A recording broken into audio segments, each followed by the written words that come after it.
We'll get to that later. But hello and welcome to the 7th episode of Live from Muppet Land. Yes, it says the 8th. Yes, I messed up when I was typing that. And today we have with me here today, I said today twice, that was perfect, one of the all-time legends of the Muppet fan world. You may know him behind two of the greatest Twitter accounts to ever be on this godforsaken app, Bad Hansen Bio and Bad Hansen Bistro. You may also know him as a podcast guest on some other great podcasts, or maybe even as an occasional writer for toughpigs.com.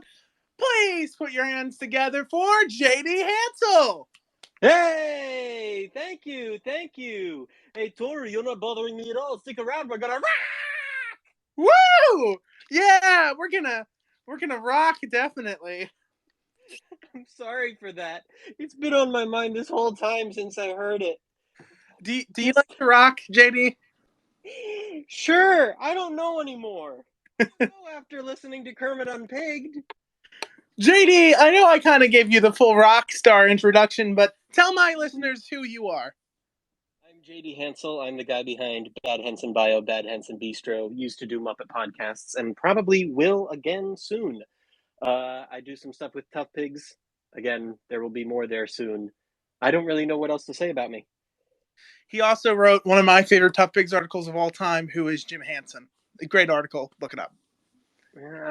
It's a very silly piece that you like. I like it a lot too. We both really like that article. I don't know who else cares, but we both like it. I feel like I know some other people who probably care. Okay, cool. I appreciate it. But you know what I appreciate? What's that, Tori? The news! Really?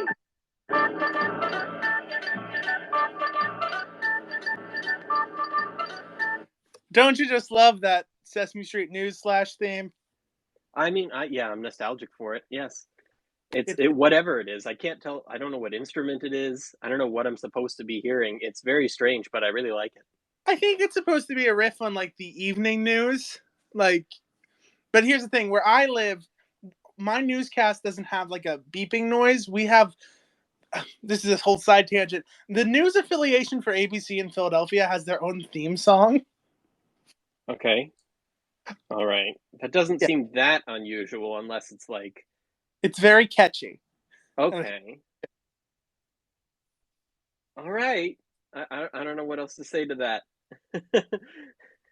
3 news stories today. Yes. 2,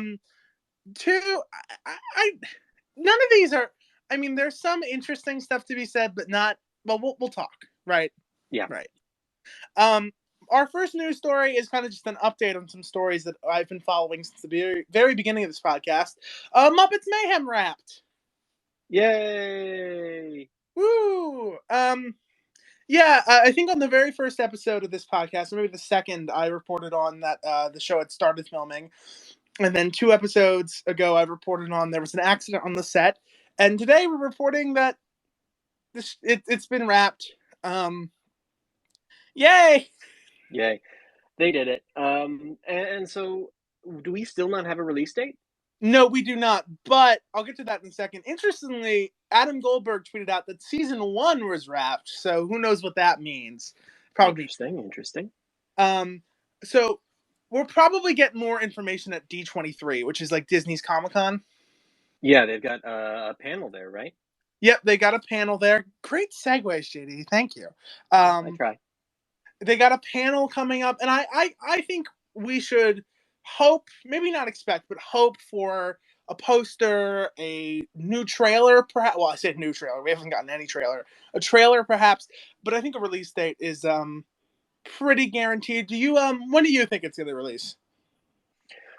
I have no way of even guessing that. I mean, after D23, but Right. then besides that, I don't know, because I feel like lately they've been rushing production on things with Muppet. Yeah, it comes out. If I had to guess, I would imagine it's going to be in 2023, Or it comes out or that's how rushed it is. It comes out the day. No, I'm kidding. I mean, it seems It wouldn't surprise me that much. I'll just say that. Yeah, I honestly think that 2023 would make sense, but I think it's going to come out this year just because Muppets Haunted Mansion had like 4 weeks to get all their visual effects done or something stupid like that. Yeah. So Yeah. I mean, I hope that they'll actually give this the time that it needs, especially because it's a bigger, longer project. But with TV shows, so often it's like once they've got the first two episodes ready, they send them out hoping that the rest of the season will get done in time. hmm And so I can't remember if this is going to be like the whole season released at once or if they're going to try to do the weekly release thing. I Disney Plus pretty much does the weekly release thing, even for every like even like High School Musical, the musical, the series releases weekly. Like, Yeah, but I would bet that Disney has more faith in a project like that being more interesting to people and really hooking people than they do in this hooking people. I feel like for this, Disney would be like, we better give them the whole package at once. but Muppets Now release weekly. Oh, well, then I'm probably wrong. Unless they want to learn from, well, I feel like I heard through the grapevine that the people at Disney were okay with the number of people who watched Muppets Now, all things considered. Like I think they were expecting it to fail even worse than it did, hmm and we're a little surprised to see. Oh no, there is an audience coming to watch this. They may or may not like it, but there's definitely an audience coming to watch Muppets Now. Yep. And, The, and so, the I, Muppet I it, told me that too. what's that? The Muppet Grapes told me that too. That's how you heard it. You heard it through the Muppet Grapevine. Exactly. So, uh, so yes, I don't know. I have here's my problem, Tori. At this point, when it comes to Disney's Muppets, I don't have much in the way of expectations anymore. I don't mean that to say that like I've got negative expectations. That's to say that I just have no clue what to expect. You could tell me anything and I'd be like, okay. Like the entire I I'm a very big fan of Disney parks, and the Haunted Mansion is maybe my favorite Disneyland ride. I'm Right. very, very fond of it, and I'm very, very fond of the Muppets. And yet, when they announced Muppets Haunted Mansion, I was kind of unfazed by it. And with every new release of news that we got, I remained just unmoved. I wasn't like, oh no, this is going to be bad, or oh great, this is awesome. I'm so excited. None of it. I just felt nothing because this stuff is never real to me until it's out there. I will believe that That this show exists in my heart only the day that I am watching it, only the moment that I am watching it. That is when it becomes real to me. Cognitively, I am aware that it is real, it is going to happen, and they have finished filming it. But emotionally, it's going to be a while before yeah. I'm fully aware of the fact that this is a thing that's happening. I don't know. I liked Muppets Haunted Mansion. I hope they're going in the right direction, but part of me feels that they're not going to know how to take these relatively minor characters and stretch them out into a whole series. But we'll see. We'll I see. I feel like this is going to be hard to pull off. It Yeah, sounds like a difficult premise because they are so much better as just the butt on, of a joke. on Like some. now we're gonna have to actually seriously be invested in Floyd and Janice as dramatic characters. I Yeah, don't know. Like it sounds fun, but it's asking a lot. like there's other Muppets I feel like you could do a spin-off of and it be good. Very few, but I feel like there are ones that it could work. Go on, list some. Gonzo for one, Yeah, all right, okay, and we've kind of already had that a few times. sort of, And maybe. I feel like you could do like I don't know. Bunsen and Beaker would make for an interesting special. I don't know if you could do a series there. Yeah, I guess with most of these characters, I feel like if you limit yourself to a story, Mhm. you could probably do something. But if But you try to do an entire season of a TV show, I'm yeah, just not sure. But I don't know. There is still that part of me that's like, yeah, it'll be fun. It'll be fine. It's the Muppets. They'll turn in something that is at the very least very watchable. So, Piggy could do a TV show. I mean, they kind of tried that in 2015, sort of. Yeah. But I don't know. I'm less sure about that one, weirdly. That should work. With Frank's Piggy, probably. And Yeah. that's I'm not saying that as to No. disparage Eric's performance. It's just the overall With direction of the character between writing, directing, and everything may I? has I think I can. it's I think I can rephrase your thing. With yeah. Piggy, it's not going to work. Yeah, I guess that's what I mean. Because Eric does an incredible job. He's an amazing performer, an amazing actor, and quite the perfectionist who's really dedicated to playing these characters as best as he can, and really as best as anyone can. I don't know who could do Piggy better, except perhaps Frank himself. But yeah, My dentist does a really good Piggy. I feel like my dentist could do it. okay, good No, for I'm your kidding. dentist. That was a joke, but continue. That's about all that I had to say about that. Did you want to talk about The next um, story? HBO Max? Oh no, that's the third news story. That's the third. Okay, I'm so sorry. I'm You are. jumping the gun. I We apologize. we have to very quickly because I doubt either of us have much to say about this. Um, the Jim Henson Company might be working on the Five Nights at Freddy's movie, and there's not much to say. Um, Yeah, there's so little information about it. yeah, my only thing I'd have to say is that I'm surprised that movie is using practical effects. Yeah, I think that's a very helpful thing for a horror movie to have. Mm-hmm. Practical effects are very effective. So if they're actually doing this, then it's a very smart move. Yep. It's All also interesting because it always feels to me like the bear design for Five Nights at Freddy's is very much Fozzie inspired. Maybe that's just because he's a brown bear that looks vaudevillian. That's probably all that it is, and looks vaguely puppety. But it feels like there's already kind of the Henson genes in this somewhere. yeah. So, I mean, I don't really know Five Nights at Freddy's at all. Neither So do I. I can't. Okay, I then. know it exists, and Mhm. I know there's a big fan base for it. Huge. Huge. And I know if the Hensons are involved, I'll probably now have to see the movie.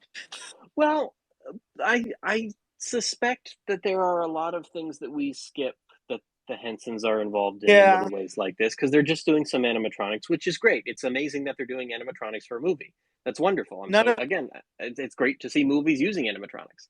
none of us flocked to go see Alexander in the very terrible bad day because of the Hensons. I was about to mention the same thing. I still have not seen that. I was gonna mention because they also did the animation for a Jesus movie.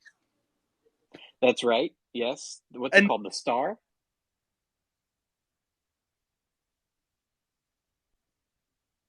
I you there? can't hear you. I Okay. think I lost you for a second. Are you there? I'm here. Can you hear me? Can you hear me? Yes. Okay, then we're good. Okay. Anyway, speaking of technical difficulties, let's talk about HBO Max. That's all kinds of difficulties. Yep. So HBO Max has been in trouble for a little while. Weeks ago, there was some drama and BS involving the Batgirl movie and a Scooby Doo movie and pulling. Actually, one of the things that got pulled was the remake of The Witches, which was originally a Jim Henson movie. So connection there. Wild.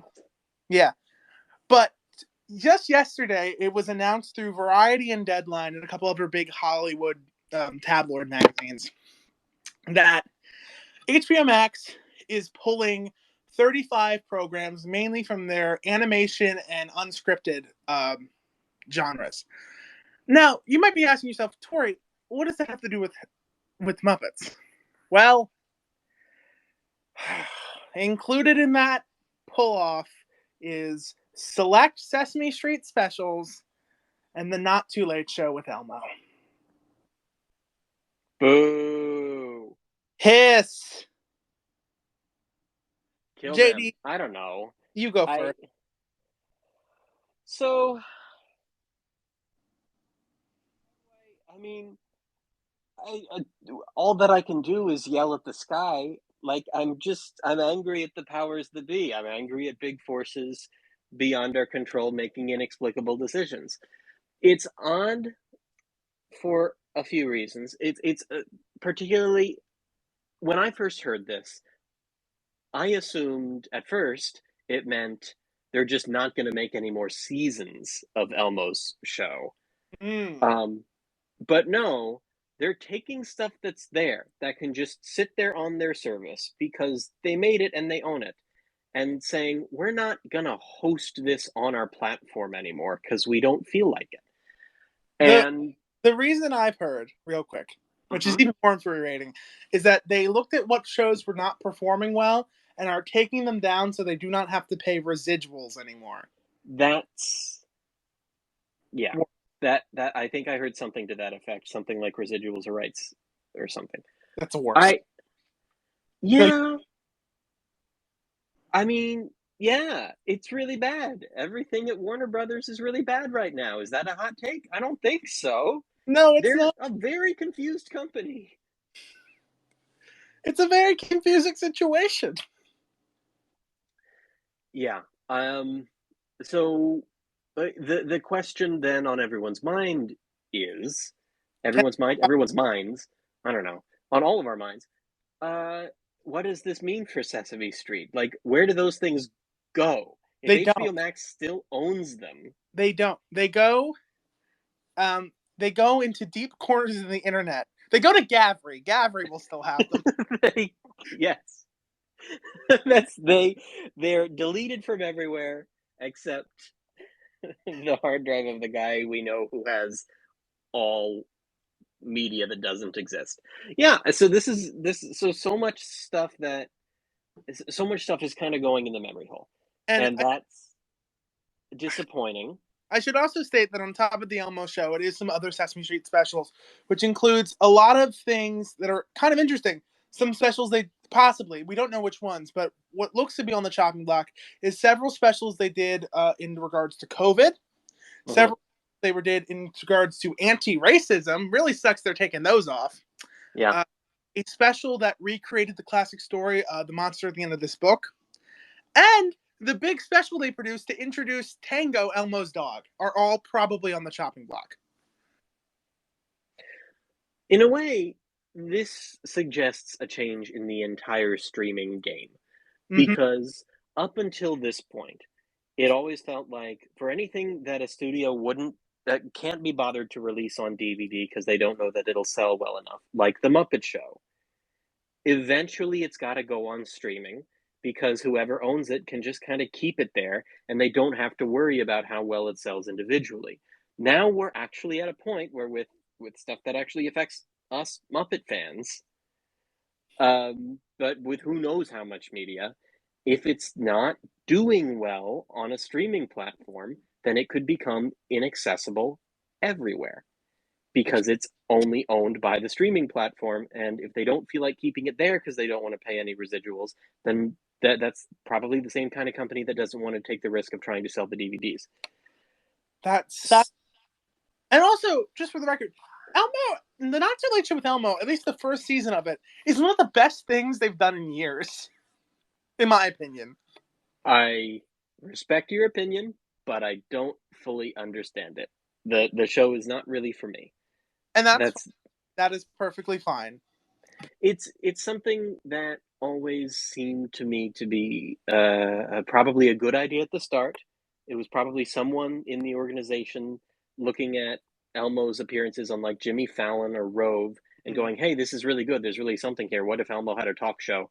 And then it just got like mutated and mutated as every suit in the organization was like, well, we have to consider, the research on this, and would children really watch this, and how do we spin this as educational? And eventually it just morphs and mutates into something that leaves me wondering, who is the audience besides Tori and a handful of other Muppet fans, probably numbering altogether less than 20. I don't get it. Yeah. Other I, Muppet fans seem to get it. Good for I do them, but I don't. I do understand your argument of who was it for, but you know, well, we can talk about Elmo. Well, we actually probably can't talk about this show anymore any other day because we won't be. I have to pull this from my list now. All this stuff is on my list for this podcast, and it's all got to get pulled off. Mm, that's the Well, worst. A lot of things are going to have to get pulled off because I am not renewing my HBO Max at the end of this month. Fair.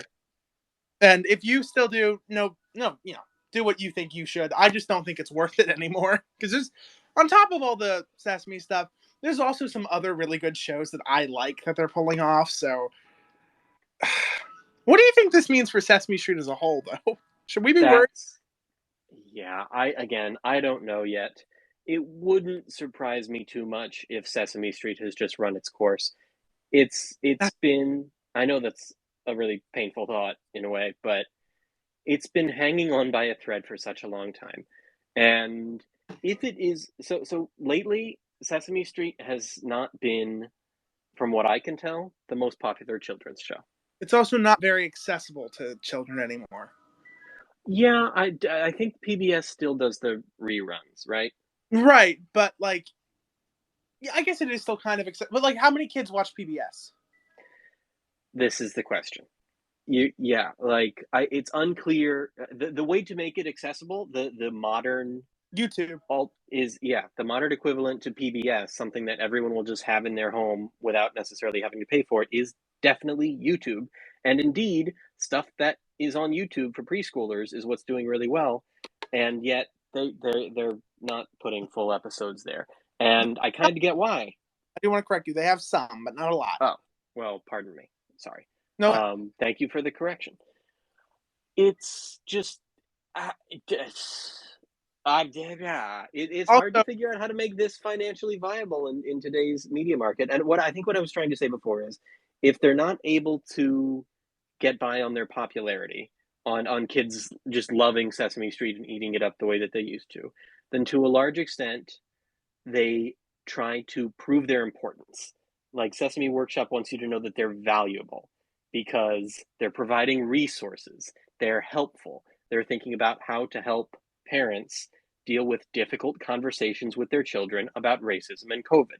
And that's important. And they think that the fact that they're doing something important is going to really, really, help them stay alive, and prove their worth or get donations or something.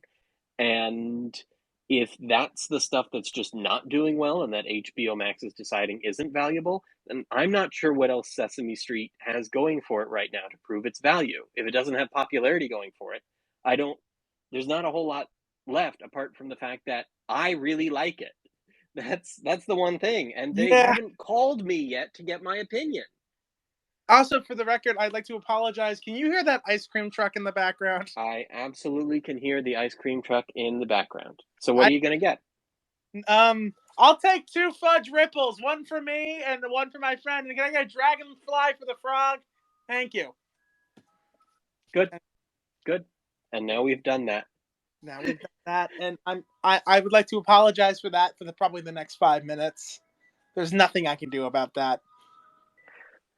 Which song is it? It's the it's not The Entertainer.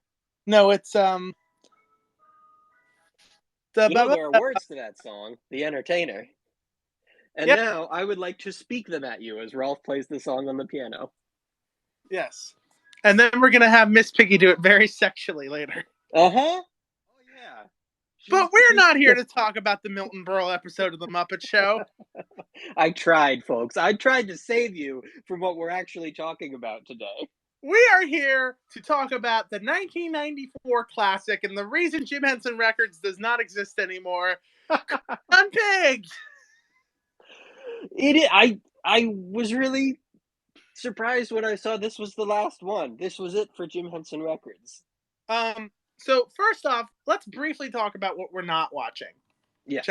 Because this was a poll, and this poll wasn't pulled from our master list. It was a poll from a list of specifically obscure productions.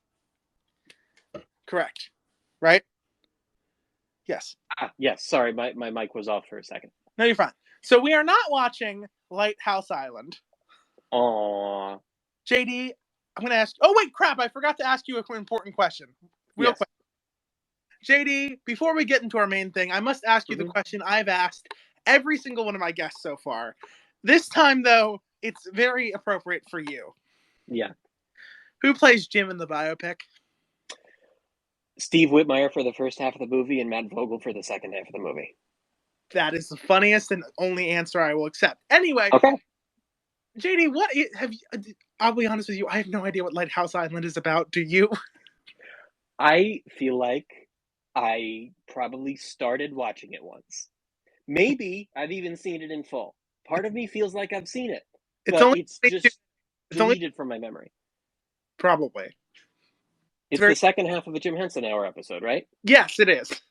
Yeah, so there's a very good chance that I have seen it and just could not remember it. I remember, um, it's funny because now I can't remember the name of it, so maybe I can't remember.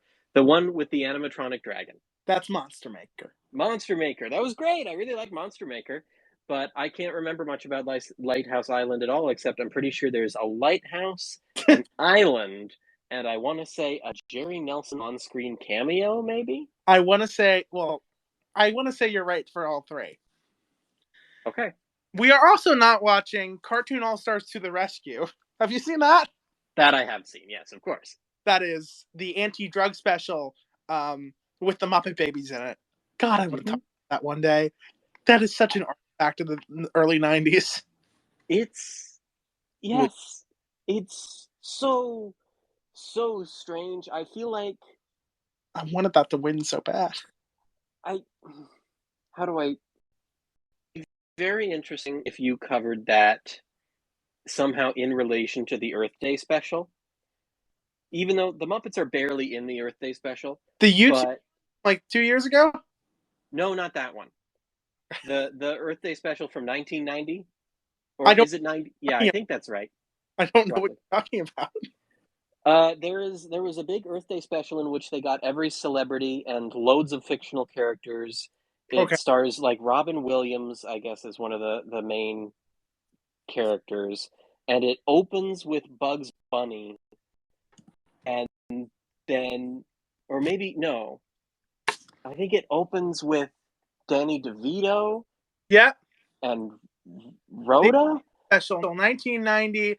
Oh my God.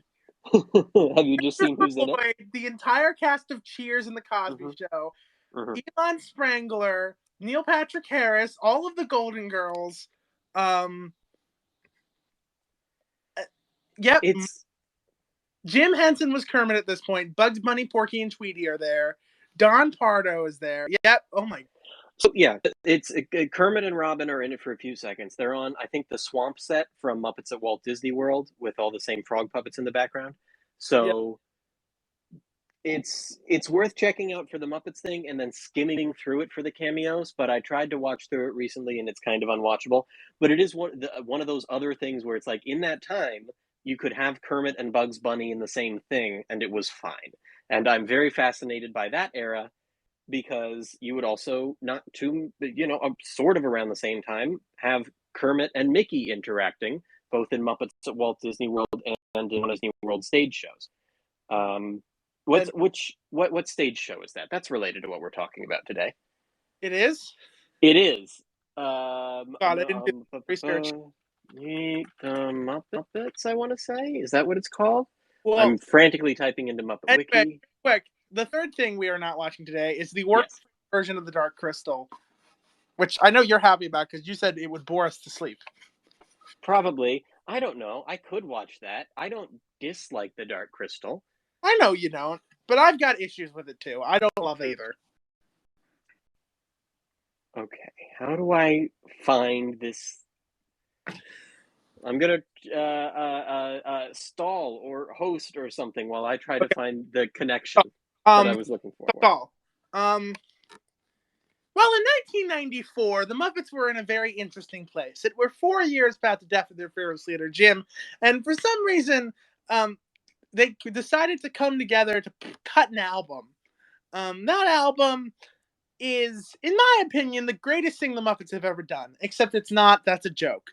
Well, JD's not here. I can just do whatever.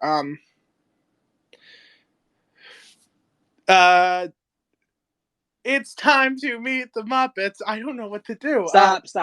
Okay, I'm sorry. I see I ruined that by by leaving for a few seconds. I apologize. The show that I was thinking of, I want to say, is Here Come the Muppets. Yes, that is definitely a stage show from Disney World. Have you seen video of this? Part of it, I think. Look up video of this, because there are phone calls as part of this show between Kermit and an animated Mickey Mouse, like sort of the way that he's animated in Muppets at Walt Disney World. There's like this, it's all part of this brief moment when multiple times you will see Kermit in the same space as animated characters on screen for just this odd stretch in the early 90s. And it's great, and I want more of it. I wish they had done more with Kermit and Mickey interacting. I don't understand why they have never picked this up again after the purchase. The reason why I say this is kind of related to what we're talking about today. I was doing songs on the album was in the show. That's not what I was thinking of. I mean, yes, because being green, but okay. that's in everything. You would not be able to guess the other songs in this stage show. This is actually really interesting. Okay, you're gonna have to guess the other 4. It's only 4. Give me hints. All right, so I don't think the Muppets have done these songs anywhere else, or at least not in a way that's noteworthy. One of them is a song by Huey Lewis and the News. Is it Have to Be Square? It is not that one. Because they did that in the Sesame Street live show. That makes sense. Bert sang. It's not that one. Is it? I'm trying to think what's the worst Huey Lewis and the News song they could sing. It would be very weird if they sang I Want a New Drug. But they didn't sing that one. Could they sing the Weird Al parody, I Want a New Duck? No, they didn't do that. Imagine if right after they did the anti-drug special, they sang I Want a New Drug. That would be great. Okay. Anyway. Which Huey Lewis in the News song is it? The Heart of Rock and Roll. Okay. We got stuff to get through, but I like this. So what's the next one? They do a song from a classic MGM musical. Is it Mr. Booze? No, this is one of the most acclaimed movies of all time, starring a Muppet Show guest star. Okay, which is it? Do they sing Singing in the Rain? They sing a different song from that film. What would Fonzie sing from that film?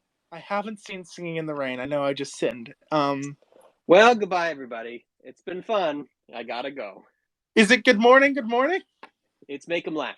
Make 'Em Laugh. That makes too much. I know that song too. They sing it in the Muppet Show, I think.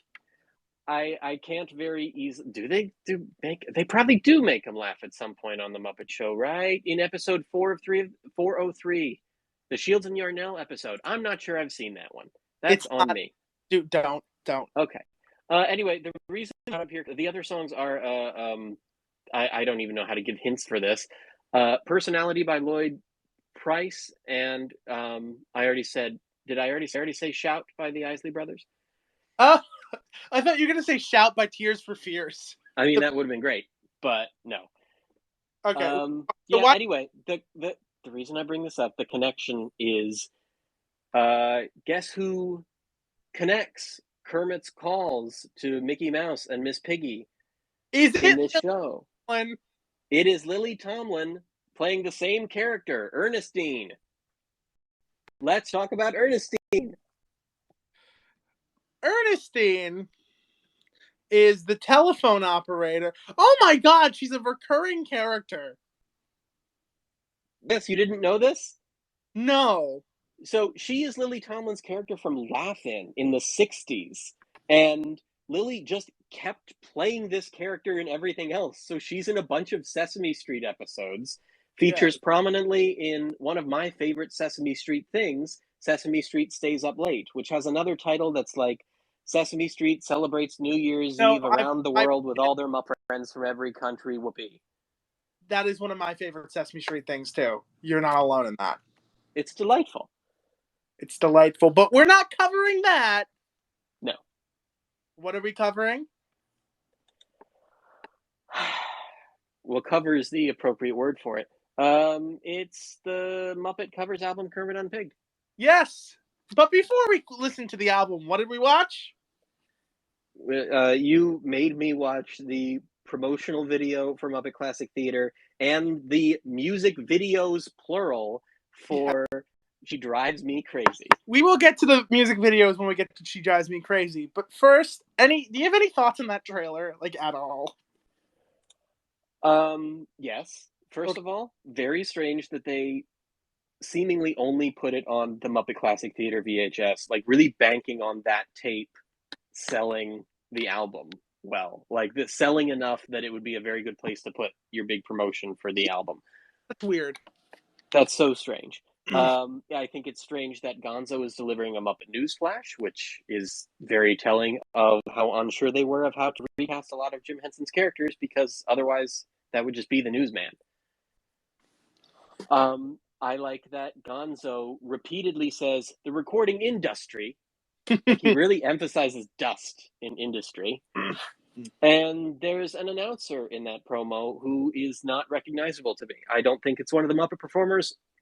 He's not credited on Muppet Wiki. No idea who this guy is, even though this promotional video has its own Muppet Wiki page. Which is really all that early. I feel it could just be part of the album page, I think. I don't know. But you know, Miss Piggy's not the only star of this album. Yeah, she's not happy about that. And you know who she likes to tell that she's not happy about all the other stars in her album? Gonzo. She likes to tell John Landis. Oh, we'll get there. We're there. Track 1 on the album is She Drives Me Crazy. What would you like to talk about, Tori? One more note. In the trailer, they show every celebrity with Muppets except for Vince Gill and Linda Ronstadt. And Linda Ronstadt had an entire Muppet Show episode they could have pulled a picture from. Oh, that's weird. Yeah, I noticed that. It's very noticeable if you look back at it. I didn't notice this at all. The rest of them are with Muppets? Huh? All the rest of them are with Muppets in their pictures? Except for Vince Gill and Linda Ronstadt.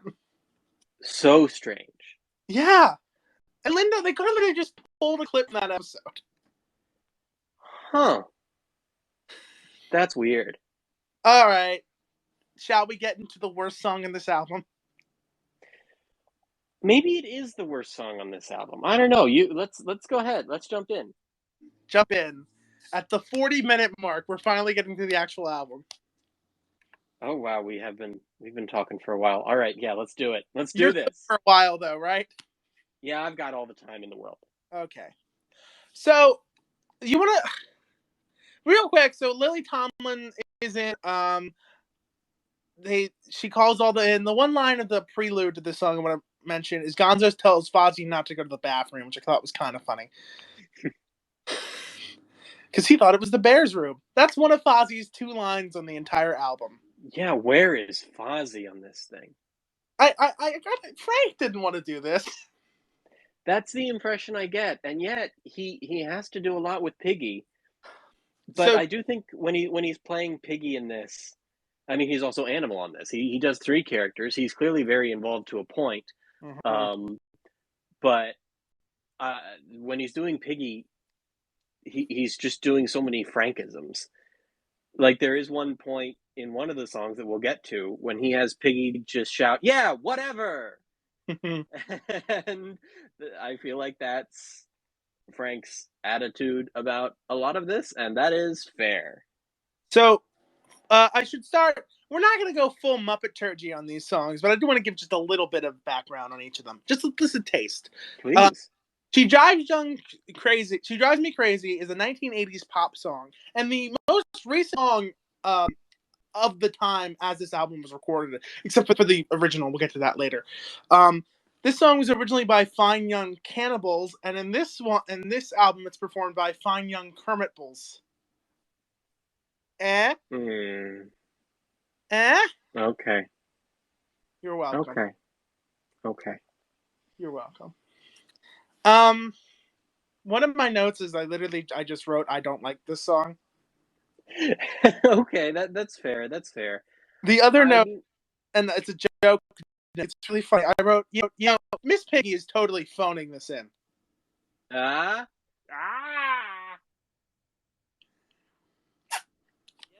So that is one of the odd things about this. There are two ways in which this track is kind of on the nose. The first being Frank Oz is phoning in the context of the song to record this, literally phoning in the performance. The second thing is the Kermit relationship problems weirdly reminded me of Jim and Jane relationship problems, which is probably stupid because Kermit and Piggy always have fights, and I don't always read it as Jim and Jane. But for especially since whatever Jim's not reason, even Kermit this time. right? But for whatever reason, this is how it read to me this time. It just Piggy. It's the fact that Piggy calls up just to say, we need to have a serious talk about our relationship and talk about our feelings. And Kermit is not interested in that. Kermit is a total doormat in this. He's just this is soft Kermit at his softest. It like Muppet Show Kermit was not taking any of Piggy's nonsense, was like screaming at Piggy, "You are fired, Piggy! You are fired, fired!" This this Kermit, you could just say to him, "Kermit, I'm sorry, but I need you to walk into that cement truck and die," and he'd go, "Oh, geez, okay." There's just nothing to this guy. He's a little marshmallow, and I can't stand this version of Kermit the Frog. That's not to say that all Steve Whitmire Kermit is insufferable to me. Just this version of Steve Whitmire Kermit is just ah, he drives me crazy. I really can't handle him here. It's mm. Mm. This track, okay. The way that it's produced is fine. There's so little to say about the production of it because it's so similar to the production of the original. There's very little to say about the production for most of this record, honestly. Right? This is part of why I'm struggling with this, with trying to come up with notes because I don't even notice it. Like, the most of this record is so just perfectly, it's okay. It is an astonishingly okay sound.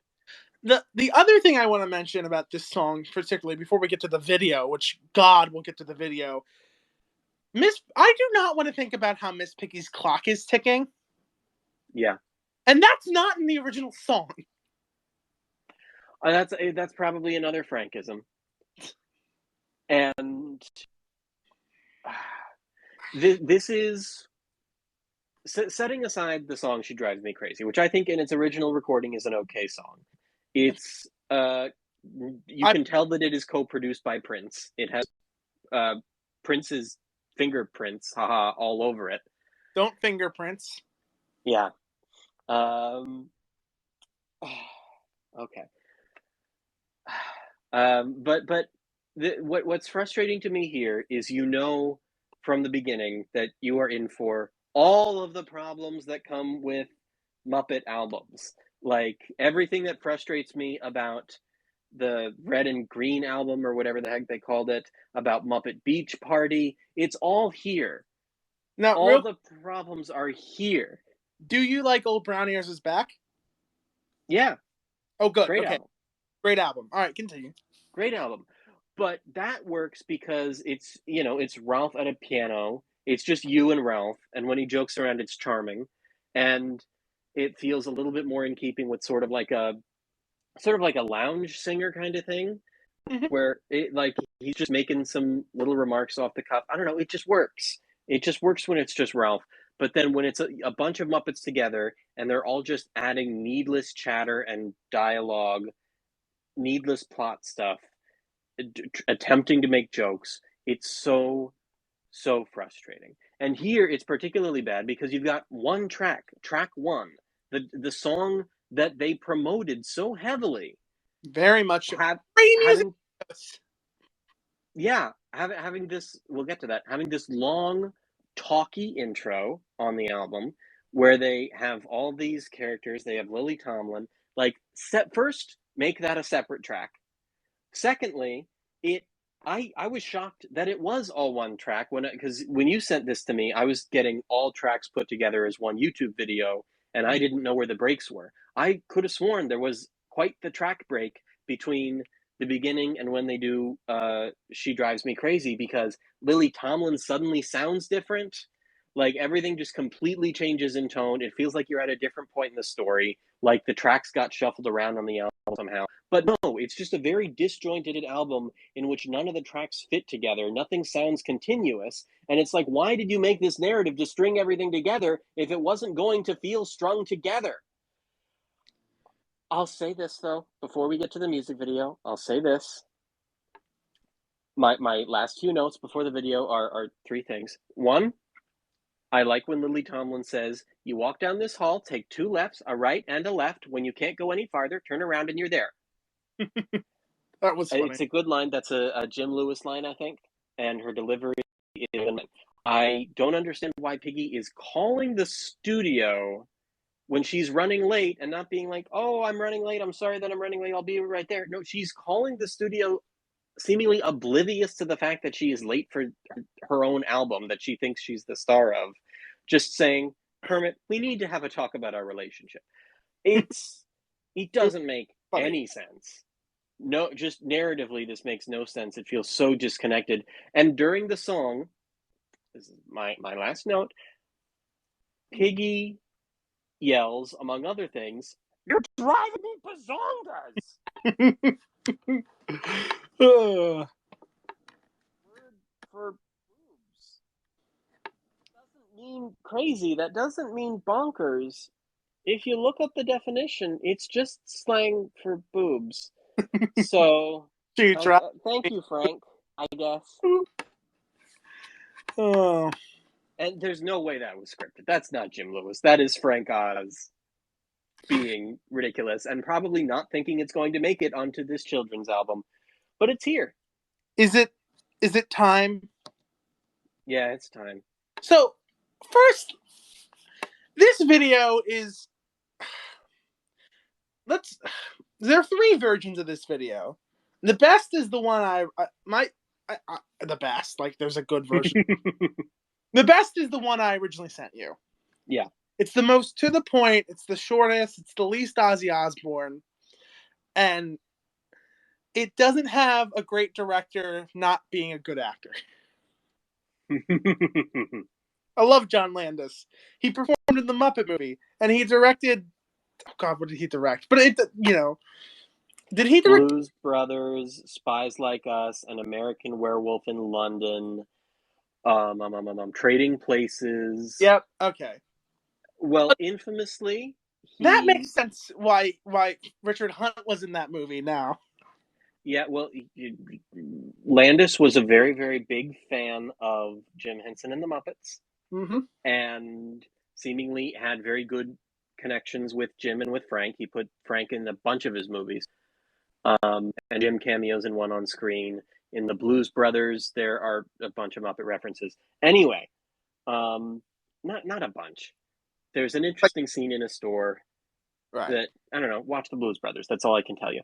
But he's a very infamous guy for a number of reasons. Apparently being pretty aggressive, screaming on set at his casting crew, for supporting Polanski, the director Roman Polanski. Oh, no. For his scandal. Yeah.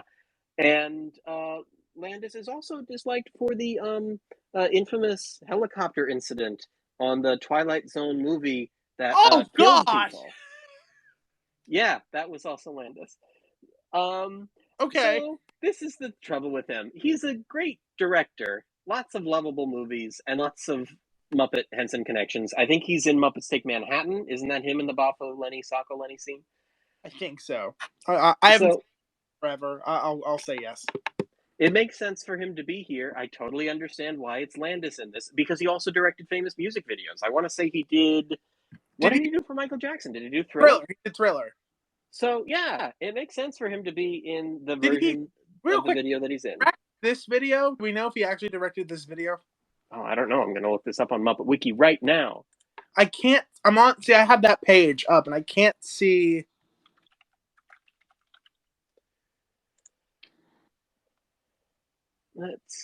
I know there was a Sesame Street character called "C Drives Me Crazy" by Fine Young Camels.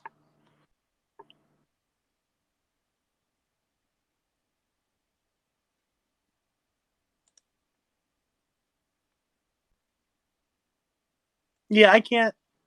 Yeah, I can't tell that he directed this. Here's the thing about this video. In all versions of this, I'm not convinced it had a director because it's all over the dang place. Should we start with are there any celebrity cameos in this that you liked? Okay, let's bring up the full list. I have to find it now. I'm bouncing around the wiki again. Do you want me to go through every celebrity cameo here? Because there's 47. Tori, here's what's amazing about this, and I'm sure you have already seen this because you have been looking at the Muppet Wiki page. It's not just that this music video was so ambitious that it has literally 47 cameos. No exaggeration, look it up on the wiki. Literally 47 cameos. I know what you're about to say. It's that once you get to the bottom of the gallery on the Muppet Wiki page for the celebrity cameos, there are several question marks. It can't name them. The Muppet Wiki can't name over half a dozen of these people because you see them for a few seconds and go, who was that? Someone in the 90s must have known who this was. They all have families. Who's the sign language? To this day, we don't know who these people are. Who's the sign language girl? Who's the one in the car? Who are half these people? What is going on, Tori? So, why does that one guy look like Jerry Nelson? I'm still struggling to get to the gallery. Let's see. She drives me crazy. Leland Skyler looks like Jerry Nelson. Let me see. Oh, I guess. Yeah, he kind of looks like Jerry Nelson with a very long beard. Kind of. Are there any cameos in here you liked? Okay.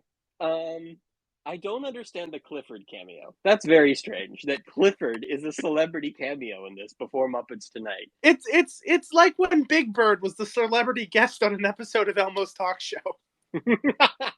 I like Gilbert Gottfried in this, but I feel like he's got a very simple thing. He just has to be Gilbert Gottfried.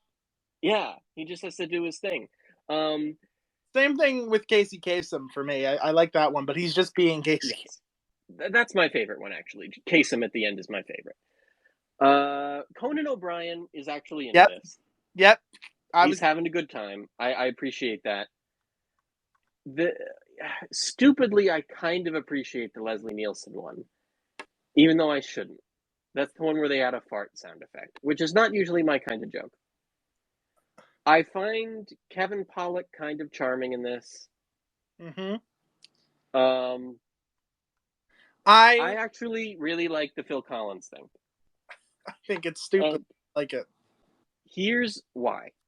Because for most of these, it's very clear that these celebrities were not listening to the song. Like, they're not in the same rhythm. They were just told, start singing She Drives Me Crazy. They're not in time with it. Not even a little bit. Nope. Or they were sent a version that was just different. They were sent a demo or something and it doesn't work. So I feel like Phil Collins figured out, because he's a drummer, he's a proper musician with a good sense of timing, that this was not going to work. And he realized the workaround was for him to not try to sing on this, not try to play on this, just get out cards with the lyrics and do a silly bit with it. And that was it. Or he's trying to avoid record label conflict if he's not allowed to be in the music video because his label won't let him. Or he's doing a really elaborate Bob Dylan reference. He's absolutely doing, now that you mention it, he's absolutely doing a Bob Dylan reference. I don't know who either of them are, but Spencer Christian and Joan London have to be brought up. He's the guy who goes, and I wrote it down. Well, yeah. Yeah, he's bringing something to this, something interesting. So I'm fascinated by the David Hasselhoff thing because he's just doing a whole bunch of business. He's milking it.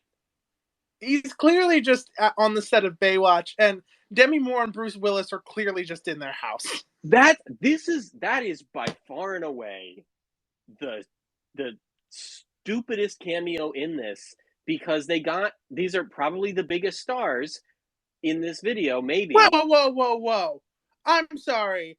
In this Stella era. Ward is in this video. Come on, man. Vanna White, biggest star. No, I'm kidding. You're right. But you can't tell that it's them. No, you if can't. You didn't look on the wiki, you would have no clue that it's them. They're dressed as sailors for no reason.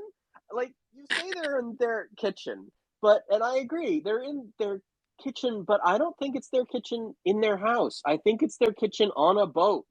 I think this is just, they were in the middle of sailing around when they're like, oh, we gotta record this home video. Someone grab the video camera. We have to do this thing. And they start dancing around to She Drives Me Crazy. And it is so stupid. And they put it up front in the video, like they're bragging, like, oh yeah, Bruce Willis, he's here. Oh yeah, we got him. And yet it feels so disconnected from the rest of the video, with most of them being either on the set of the thing they're famous for or on a white backdrop. Shall we end this by talking about the worst one? Please. Ozzy Osbourne.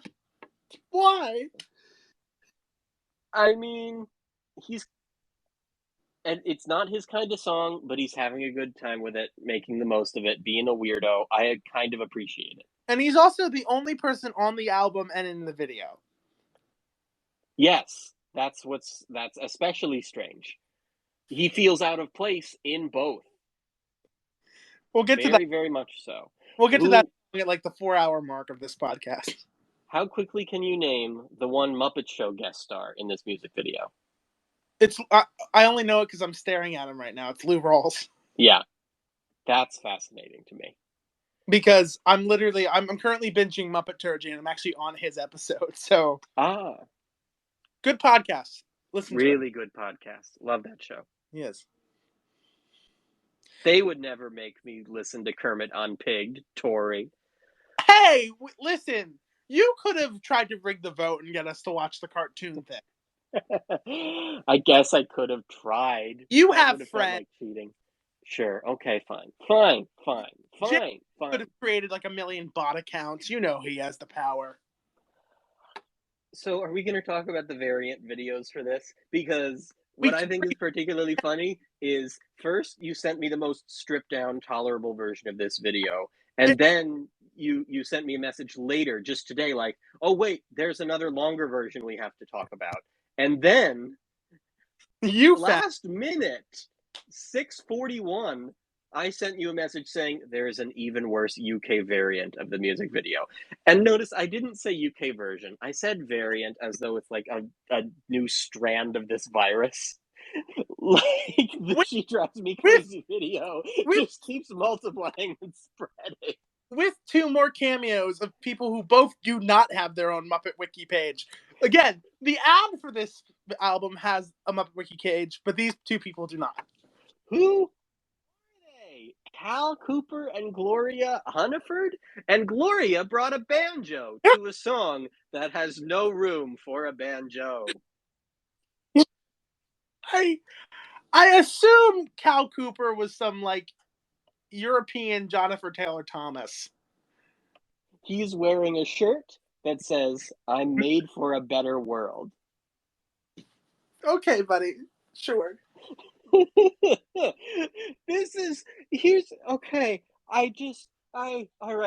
right. You've broken me with just the one video. So it's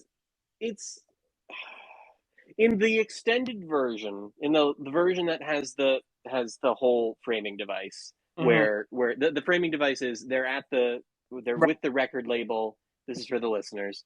They're with the record label, and um, Fran Drescher is at the desk in a role that I guess is comparable to the Lily Tomlin role on the album, sort of, but it's weird that it's not Lily Tomlin. She was probably busy that week.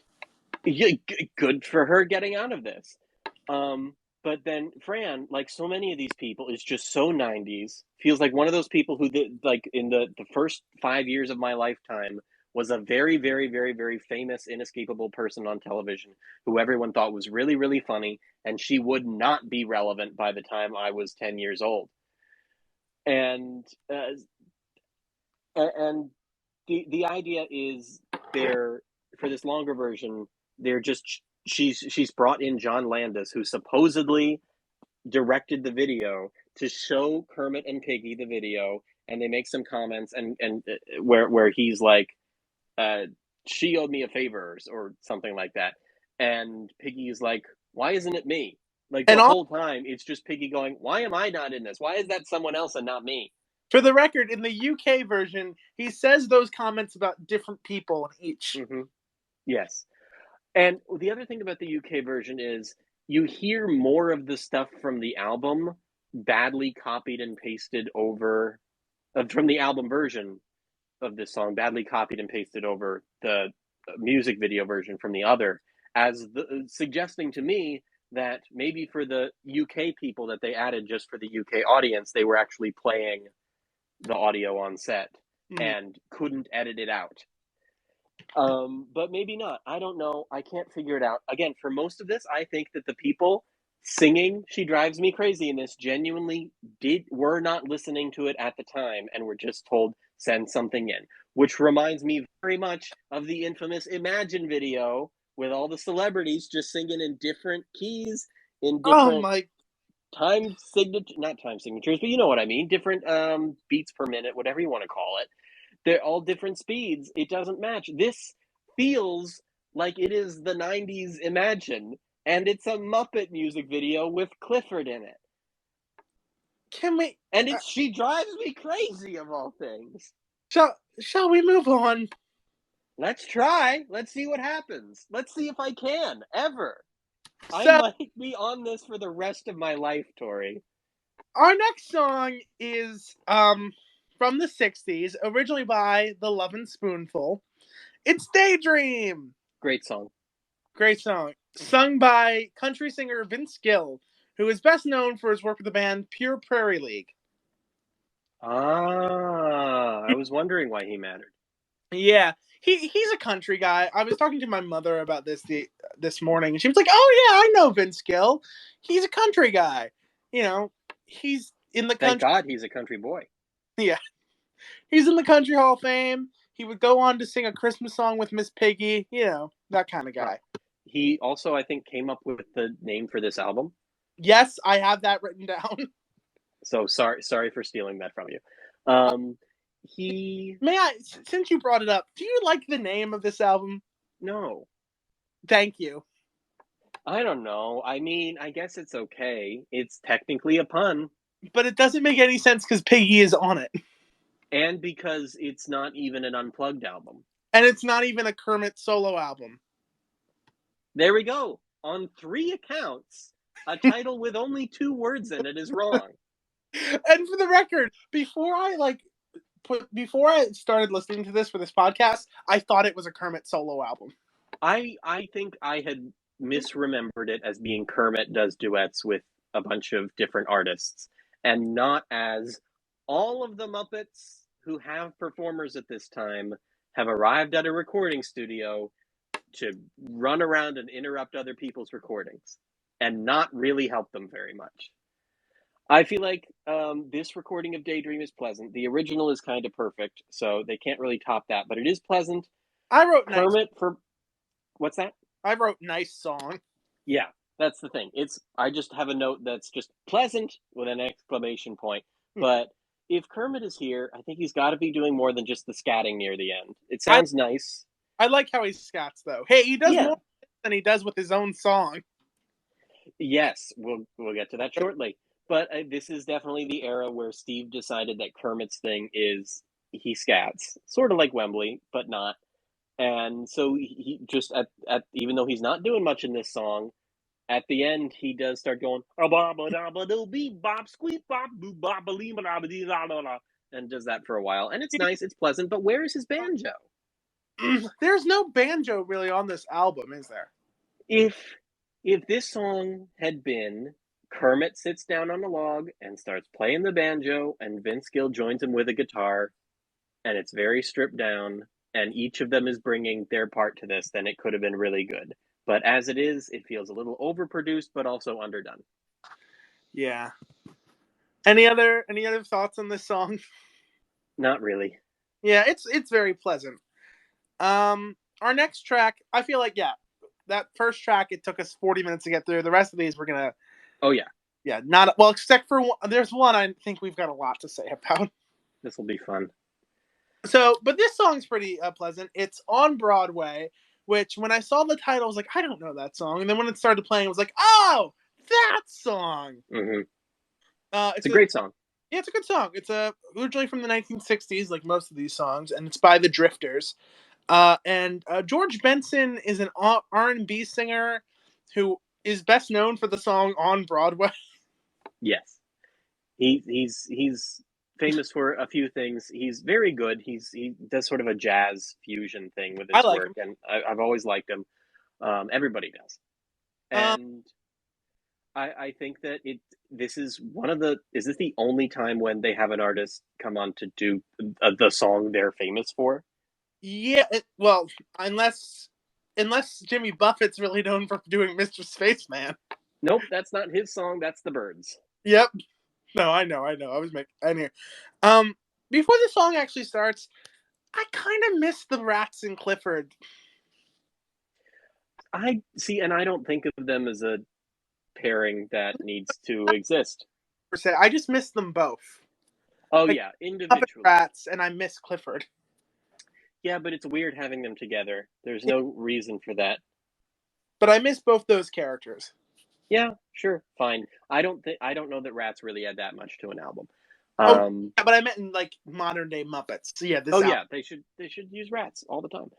I think that I can't decide whether or not the artist should be doing their own songs, because it's so weird to have an artist on and not do the song they're famous for. But if they are doing the song they're famous for, why wouldn't you just listen to the original version? Mm-hmm. Well, because this one has Rats playing guitar. Ah, yes, you can really tell that it's the famous Rat style of guitar playing. Hey, Rizzo says he didn't know he could play piano. Come on. Yeah, I don't know. See, here's my little secret, Tori. I'm not that big on listening to Muppet music outside of whatever I'm watching at the moment with the Muppets. Yeah. Which is weird. Most Muppet fans like to listen to Muppet albums or something, and I just don't. I'm not gonna have the Rainbow Connection in my playlists. If it's a cover, maybe. So that's why you're so bad at Ernie and Bertle. No, I'm kidding. I'm not as good at Ernie and Bertle as most other people probably, but I normally, if I know the song, I get it in the first one or two. If I don't know the song, then I don't know. Man, those songs have been kicking my butt. You cut out for a second. What was that? Oh, the Back to the Rock songs have been kicking my butt, but other than that, I've been all right. Yeah, they're hard. They're hard. I think I got one of those, like first or second try once. Anyhow, fun game. If you're not playing Ernie and Bertle, listeners, give it a try. Oh, it's great. In this song, Clifford, at one point, after they do the line that's like, and one thin dime won't even shine your shoes. I was not planning on singing in this, but it happened. Clifford says, yeah, well, it is the 90s, or something like that. He does remark it's the 90s, which Clifford, that should just be his catchphrase. If they brought him back today, his catchphrase should still be, it's the 90s.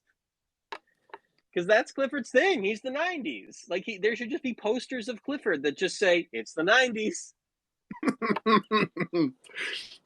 The Cold War is over and Jim Henson is dead. It's the 90s. He says he's implying that money won't get you very far in the 90s, which I thought is interesting because I now look back on the 90s as a time when, in many respects, the economy was doing pretty well. Mm-hmm. Of course, that's all relative and affected by it's 2022, and we have in recent years faced many horsemen of the apocalypse. But I was looking at so how much does 5 cents change in value between the time when this was written and when they're recording it? So in 1963, the inflation would make it so that anything that you paid a dime for in 63 would cost 11 cents in 1978, 24 cents in 1994 when this was recorded. 78 was when the George Benson one was recorded. 48 cents in 2022. So that's double what it was in 1994. But $2 for a shoe sign is still not bad.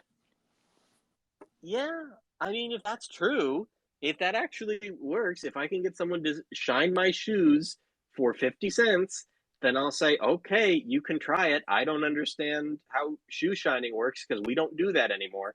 That's an interesting thing about culture. When did that go away? For a very long time, for many decades here in America, it was very important to us that shoes be shiny all the time. And we had just people out on every street corner, like, I'll shine your shoes for just a nickel, and I'll shine your shoes. And everyone would be like, well, I have to have my shoes shined. And at a certain point, we all just decided, wait a second, this isn't worth it. They're shoes. Who's looking at my shoes when they're talking to my face? If they are, screw them. They can look at my dirty shoes if they're not going to look at my face. Well, on that choices of the note, culture. On that note, I'm sorry, Tori. Linda Ronstadt is a really famous person with a very long Wikipedia page that I didn't have time to read. But she was also on the Muppet Show. Yep. She shouts Kermit at the beginning of this track when he walks in, like he's just walked on her naked. Kermit!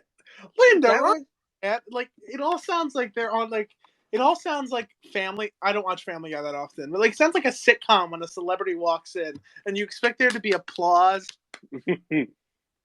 But yeah, so they sing "All I Have to Do Is Dream," which is a beautiful Everly Brothers song from the 50s.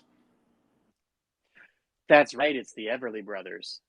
Did you think it was the Isley Brothers? No, I thought it was Roy Orbison. Why did I? That's weird. That's Pretty Woman. Well, Roy Orbison has a bunch of great songs. Yeah. Actually. Or Piggy Woman. I'm sorry. Is that the parody poster? I feel that's probably what they did. I don't have many notes about this song except that it was really nice.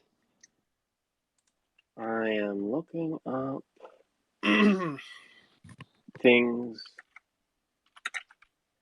Roy Orbison never did this song. Could have it really good. Other songs about dreams, but with the artists that Ronstadt covered, I get them all mixed up because she would just do all the 60s artists. That was her thing. She was just covering Everly Brothers, Buddy Holly, the Hollies, Roy Orbison. Her song? What's that? I'll repeat the joke. She covered the Weezer song? Funny. Fortunately, no. Oh. This track is, in my notes, it just says, slimy, goopy, moist, yucky. You didn't like it? It's fine, but it's like really wet and sticky and gooey. I don't know. I just feel like my hands are all sticky. Everything is sticky after I listen to All I Have to Do Is Dream. Everything's just kind of slimy. I thought it was sweet. It is sweet. It's very sweet. It's extremely sugary and syrupy, like I'm covered in honey. Well, I've got that idea for a song much later on this. Yeah, I feel the same way about that track. I don't like in this song when they sing "When I Feel Blue" and then Kermit adds "or green." Yeah, I don't Get like out of here, Kermit! that. I don't like that either. This album is Kermit at his most irritating. I do kind of like that she calls him Kermit, but other than that, They keep up their romance from the Muppet Show. There's some continuity here across Kermits. there's more continuity in this song from a Muppet Show episode than like most of this album. Yes, yes. This album is so disjointed, and that's the thing that's continuous. Speaking of, any other thoughts on All I Have to Do Is Dream? Make the transition you were going to make. It's very funny. Yes. Speaking of doesn't have to do well with each other and bad continuity. I don't. Born to Be Wild is a 1960s rock classic, originally by Steppenwolf, and Ozzy Osbourne is one of the most famous rock and rollers of all time. You probably know him for the rock classic "Crazy Train," or other songs. Yeah. This is not his song, but it works to have him do it. I think that he's doing a perfectly fine performance here. It's produced reasonably well. It's a justifiable track in most respects as a song, except for everything else around it, except for the context, except for the dialogue added, all that stuff. I wrote. My first note was Ozzy Osbourne scares me. Yeah, he's supposed to. But this is the thing. Record. That is the weirdest thing about this, Tori. That's the thing. It's the fact that the folks at Henson were like, well, we're going to make a children's album. It's going to have Ozzy Osbourne on it.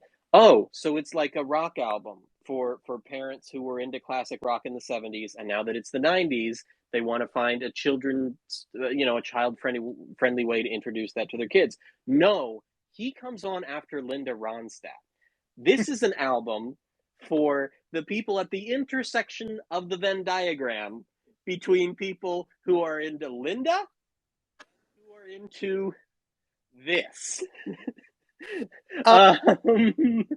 Who is that? Me a little. I like both of these artists, Linda more than Ozzy, but who else? It's for. I don't know who it's for either.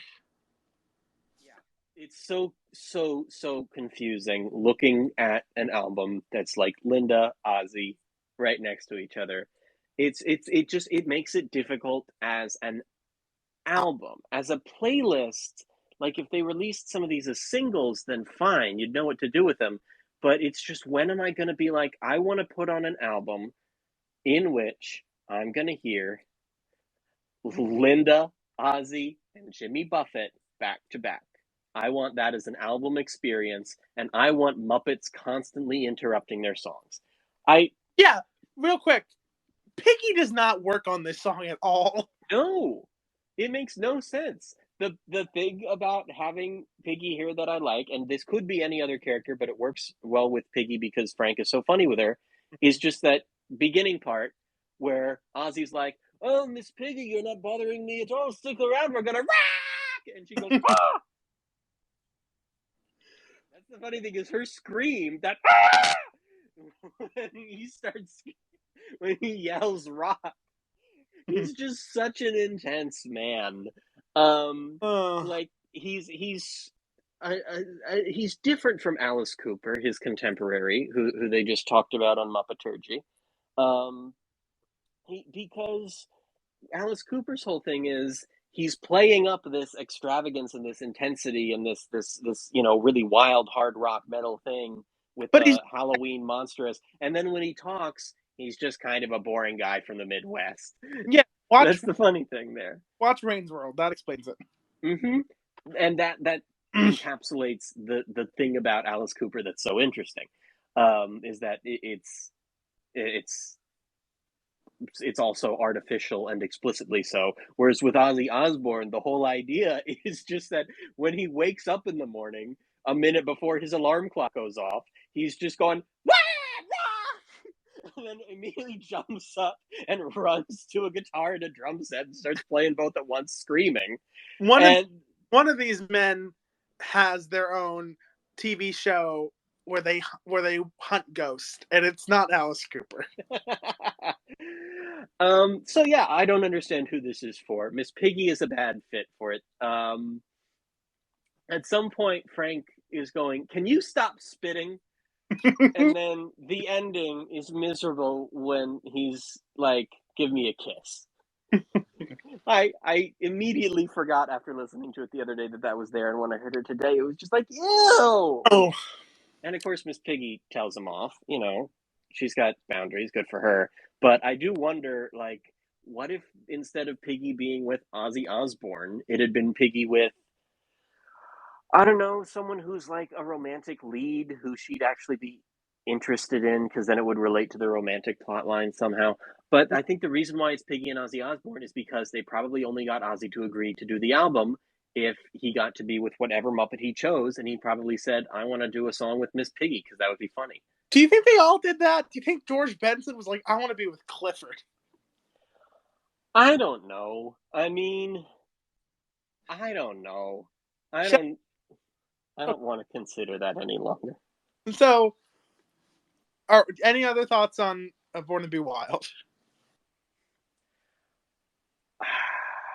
I'll take that as No, I got so, nothing. before we get into the next song, I have to say, you probably didn't like this. I think Jimmy's Buffet is a really funny joke. And As so someone who's maybe kind of the expert on Muppet food jokes at this point, I'm gonna say it's 5 out of 10. How about Meatloaf?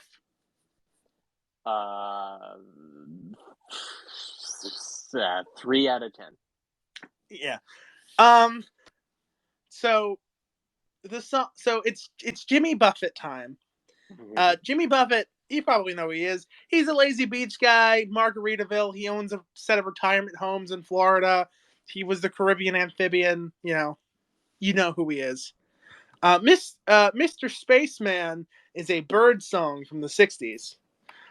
Can I tell you the first joke I thought about even before I listened to this song?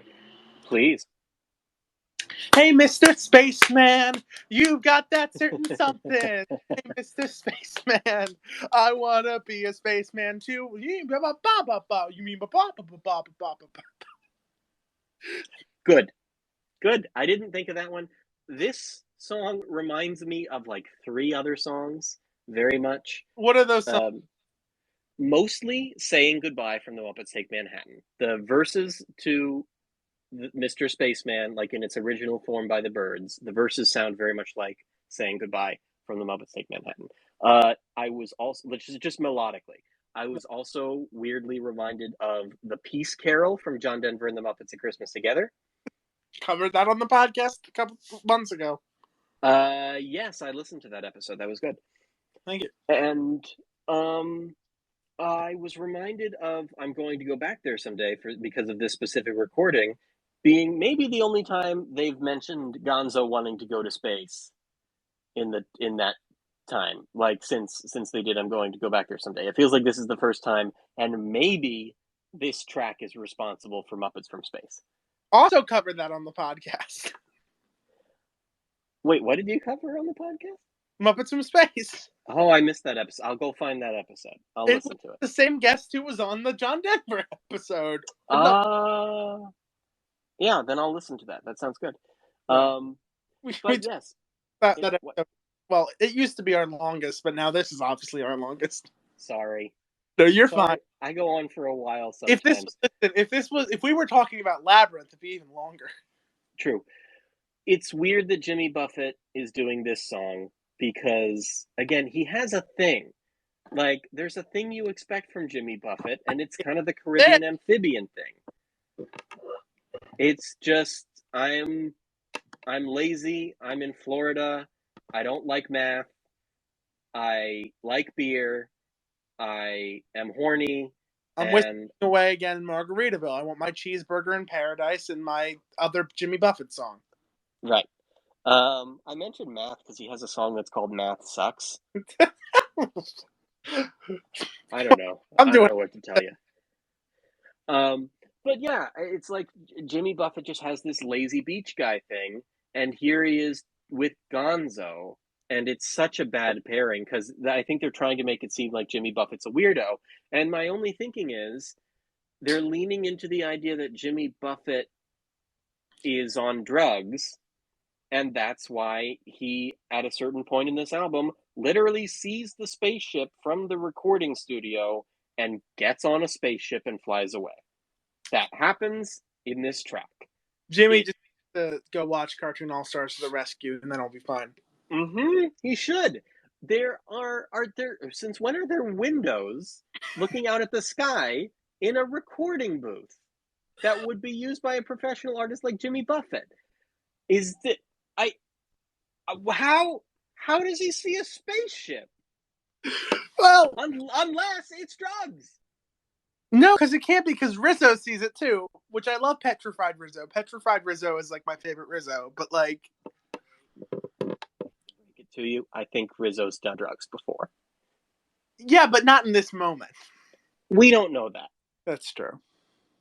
We don't know that. I think we have evidence to the contrary, given if I were in a courtroom and I presented the evidence that they're in a recording studio, which doesn't normally have windows, and they claim to have seen a spaceship, and the group that claims to see it is Jimmy Buffett, Rizzo the Rat, and Gonzo, I'm pretty sure the jury would have to say, yeah, it's probably just drugs. That's just it's the simplest explanation. Well, it's probably not LSD, because if they're anything like their creator, it's not going to work on them. Good reference. Thank you. I'm good at like on the cuff references, but there's been something I've tried to get into reference all day, and it's not working out.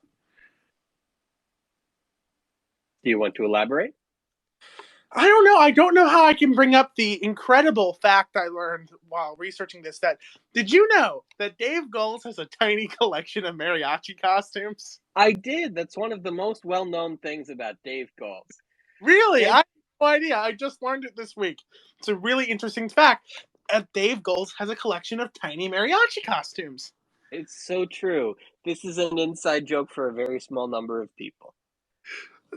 Speaking of jokes, let's talk about this version of Being Green. Yeah, so you may have noticed that I have a lot of notes on a lot of these tracks here, like several bullet points for some of these. Mm-hmm. I have one bullet point for this recording of Being Green. All I wrote was the word useless. I have a couple notes. One, okay, but mostly just explaining this. Don Henley is the front man of the Eagles. He also sang that Boys of Summer song people might know. Mm-hmm. He's in what's that Muppet movie that he's in? He's in the Country Bears movie. Yes. Which I've seen multiple times. There's some people in the fandom I know have an obsession with that movie. I've seen it many times, but not recently. Am I right about? I'm probably going to be proven wrong. I want to say that's Don Henley in that. No, I'm going to look. And Bonnie Raitt are in it because they do singing voices for some of the characters, and then they as them. Yeah. So hot take: better artists have performed Being Green and have performed it better. So what are we doing here? Also, Being Green is. I'm not explaining Being Green. I'm not explaining. If you don't know what Being Green is, get them up out of here. Wow, strong language, Tori. This is a family show. I said Mupp. I said. Wow, she said it again. Hey, I'm all Sesame No Street here. Wait, nope, that's not the. I didn't even notice at first that you switched it. Oh man! I would like to argue that the terrible robotic version that Barbra Streisand and Kermit sings is better than this. That is the Rainbow Connection, but you know what? It's still a better recording of Being Green than this. I don't know. We're joking. This is okay. It just doesn't need to exist. It's no Ray Charles. Right. After you've had Ray Charles, Frank Sinatra, Guy I won't mention because of his anti-vax thing. You've The got these really great legendary recordings of this song. I want to make a reference to another podcast. Noted Joe Raposo stan Frank Sinatra. Yes, yes. Now you owe royalties to another podcast, Tori. God, do I have to pay David Levy $5? Well, if you go the HBO Max route, you can just choose to delete this recording so you don't have to pay anybody else royalties. No, I'm not doing that. David, Venmo me. I'll give you 50 cents. Or the 1960s equivalent of 50 cents, so 5 cents. I think you have to do it for all 4 hosts. Darn it. Yeah, you got to pay the piper. You got, there's a joke somewhere there. Should we move on? Yeah. Actually, real quick. Don Henley says to Kermit, "You might know this one," and then he starts to play the song instrumentally, and Kermit's like, "Oh yeah, I think I might." That instrumental sound nothing like any version of Being Green I've ever heard. This is the weird thing, is that Kermit recognizes it vaguely when there's no way to recognize that it's Being Green, and once the song does become recognizable, he's completely silent, and that makes this track so awkward. And he just doesn't sing for most of it. It's weird. He doesn't. And then at the very, very end, he goes, "It's not that easy being green." And it's like, oh, now you're going to start? Like, he's on a delay, a 2-minute delay? Shall we Twitter get space? You've already kind of gotten a little wild. Should we get more wild? Yeah. 2 wild songs on this. What's that about? Wild Thing, originally by the Trogs in 1960. We are now in the section of the album when they have given up on guest stars.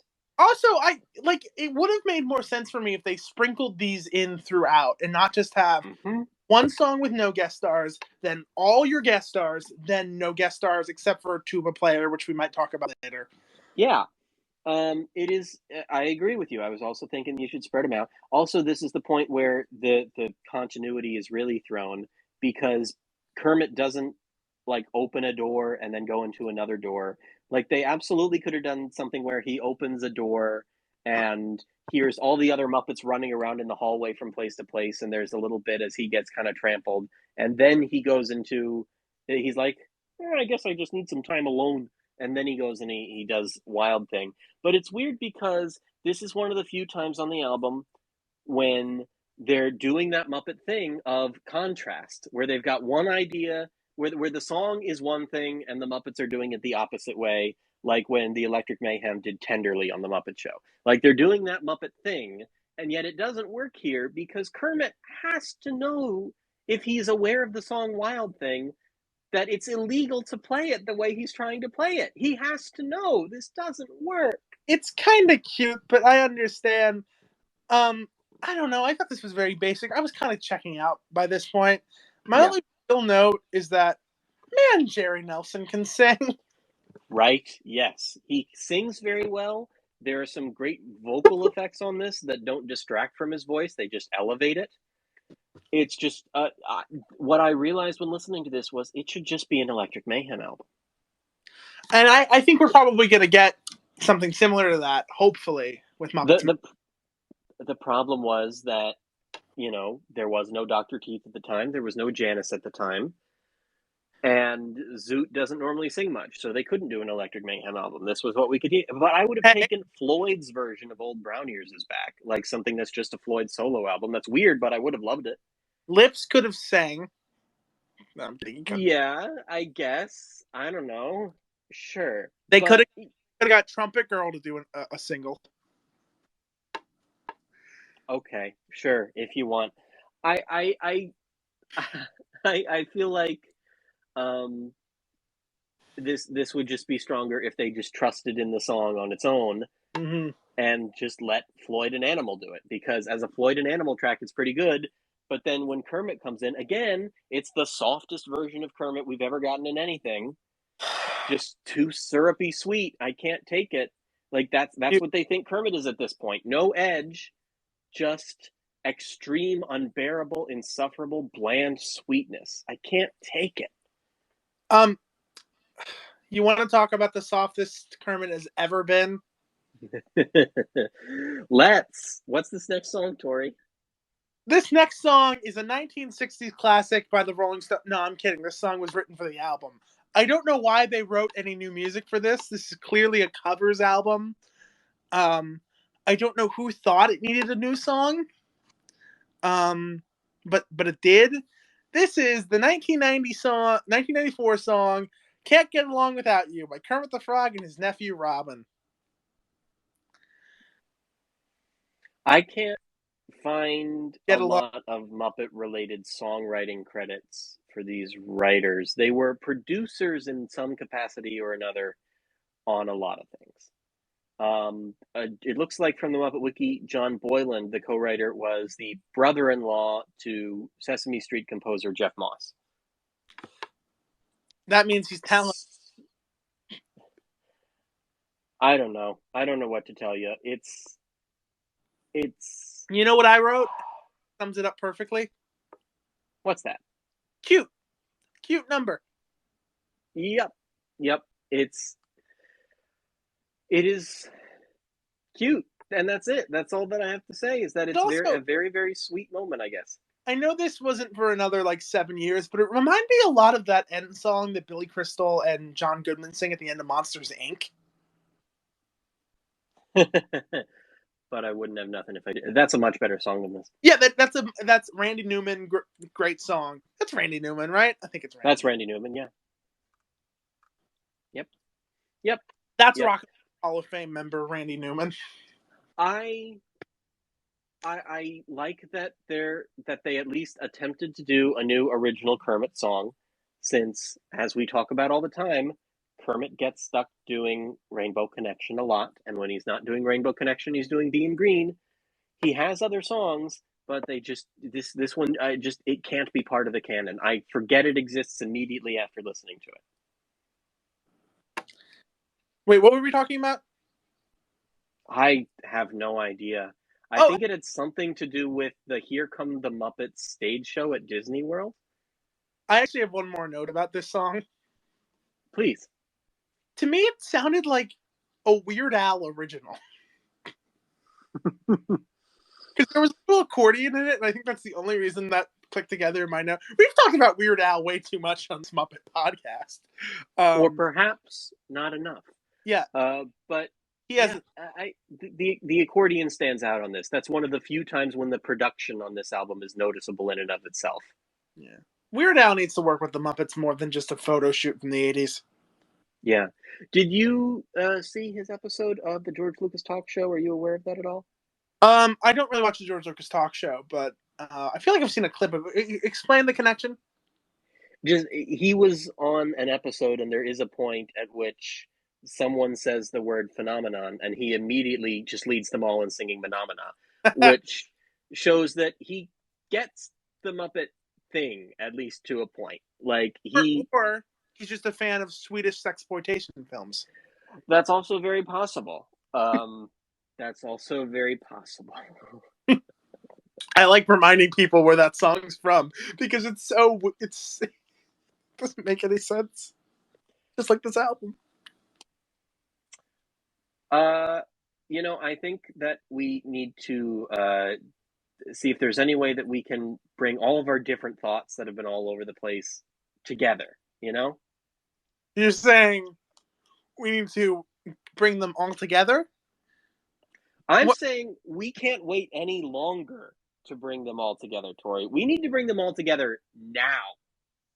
All together now? All together now. All together now? We've been doing this too long, Tori. It's too late. I still have time. It's late enough at night that I've clearly lost my mind. Do we need to sail the ship? No, we don't. Chop the tree? See, there's a parody version of this by the YouTubers Glove and Boots. And I was going to mention it if you didn't. Bump a bump, here's the Pope. Bump a bump, Bismarcky. No, I'm with a cow. Those aren't the words. And this is Man, Glove and Boots need to. I don't know what happened to them. Well, I know what happened to them, but they gotta get their act together and put out more stuff. Glove and Boots. They were such a good channel, and then And then at a certain point they announce they we're got, going to release a bazillion videos a day. and then that failed, and then they got really bad advice to switch to kids content. Yeah, the switch to kids content is really frustrating because Glove and Boots worked so well when it felt very personal.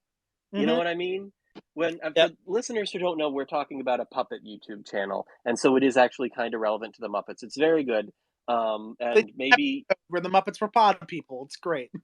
yes, uh, that's just they did really really good puppet stuff in a time when the Muppets were not doing really really good puppet stuff, and what they did just had this very genuine feeling to its funniness that I really appreciated.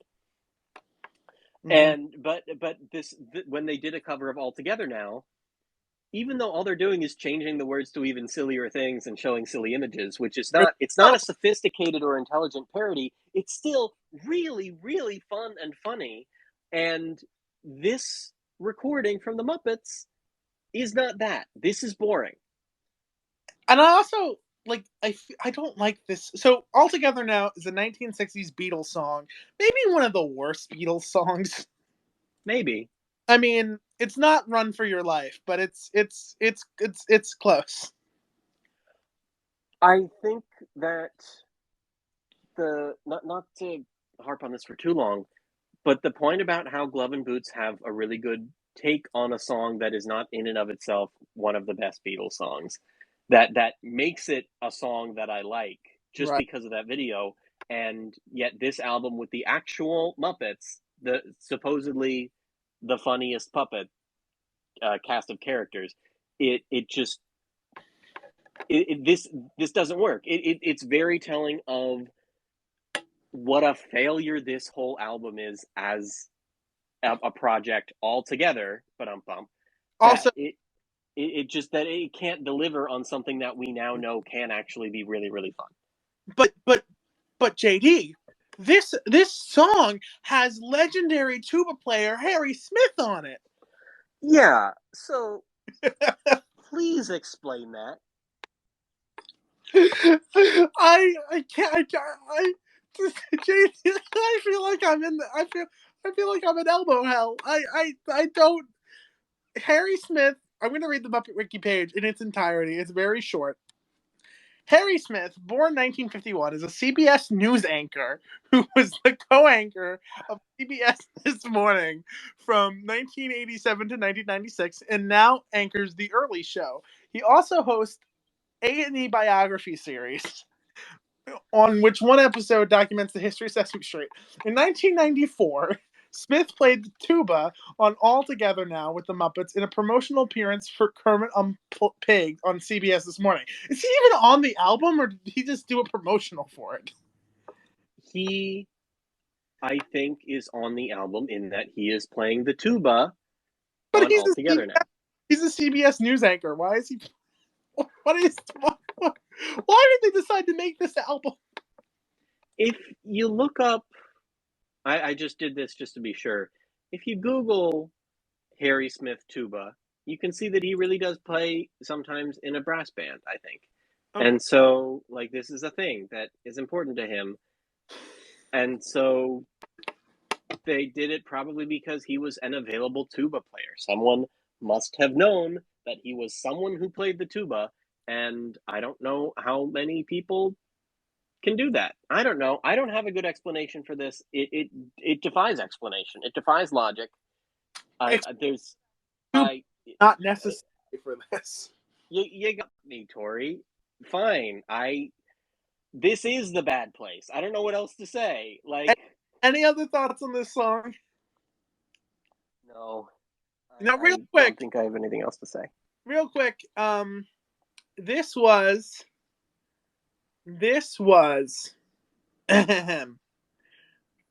What this. I'm gonna read this straight from Muppet Wiki. Uh-huh. The lackluster "She Drives Me Crazy" video is an appropriate end to the Jim Henson Records line. Muppet Wiki is usually pretty lack of editorial and just is straight. Yeah. Straight to the point. Man, that's a great line. Whoever wrote that part of the article. Somehow, Jim Henson Records dying with this album is an example of something going out with a bang that is also a whimper at the same time. They did pump out one more compilation cassette and a UK school milk carton promo. Good. What in the world? Oh wait, no, that's just a promotion. Okay. What were you about to say about Jim Henson Records? Nothing. I'm scrolling. You know who we didn't mention in the She Drives Me Crazy music video? Oh God, who? The daughter of a Muppet Show guest star is in it. Oh yeah, Sherry Belafonte. That's right. So many Belafonte connections when it comes to the Muppets. It's always interesting to me. Yep. So, JD, your time here is almost up. Any final notes on Kermit Unpigged? Again, I feel like maybe I was the wrong guest for this subject since I'm not a big Muppet music guy. And so I want to apologize to all of the people who love this album, to everyone who is born to be wild, to everyone who was born on Broadway. I want to apologize to all the spacemen, to the dreamers, the daydreamers, and you. The daydream. I don't know what else to say other than I'm sorry, but I just don't like this. I mean, we've been joking about it a lot because it's weird. It's okay. I can listen to it. Yeah. I certainly can. It could be much worse. I would rather listen to this than to maybe, I don't know. It's too easy to say the Muppets Wizard of Oz soundtrack, but I think I'd maybe even take this over the Green Album. Would you take this over Muppets Beach Party? I don't know. See, I haven't really listened to that one in a while. My inclination is I'd probably prefer Muppet Beach Party. So, now here comes the most important time. We're going to rank this on a scale of 0.5 to 5 Kermits. 0.5 Kermits is something utterly awful in the Muppet fan base, like the Martin Short episode of Muppets Tonight. That's pretty bad. And a 5 out of 5 Kermit is something universally loved and perfect, like the concept of Frank Oz. Right. So what would you give this out between 0.5 and 5? I would give it...